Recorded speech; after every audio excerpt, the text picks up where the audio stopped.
पर्सेंटेजच्या base कन्सेप्टवर आलेला हा प्रश्न आहे. वर्ष 2024 मध्ये मोबाईल वापरणाऱ्यांची टक्केवारी 43 वरून 65 झाली. तर 43% तुलनेत किती टक्के वाढ झाली? म्हणजे 43 होती त्याची किती झाली 65. 43 ची झाली 65. मला सांगा वाढली किती न रे? वाढली किती न? 5तून 3 गेले 2, 6तून 4 गेले 2. म्हणजे मी असं म्हणू का 43 वर 22 वाढलं, म्हणजे अंदाजे अर्ध वाढलं. म्हणजे 50%च्या आसपास उत्तर पाहिजे. काय सोडवूच नका ना. 50%च्या आसपास उत्तरवाला कुठला ऑप्शन आहे? Option number 3, 51.16.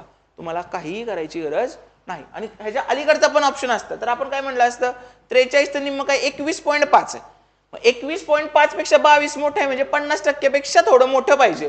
म्हणजे 50% पेक्षा मोठं वाला आन्सर लिहायचं 51.16. अशाच गमती जमती अशाच डोळ्यांनी प्रश्न सोडवायचे असतील तुम्हाला तर आपली अंकगणित बुद्धिमत्ता 2026 ही बॅच जॉईन करा. सगळ्यात मोठी वर्षाची बॅच असते आणि ही एकदाच होते, त्यामुळे डेफिनेटली ही बॅच जॉईन करा. Thank you so much. All the very best.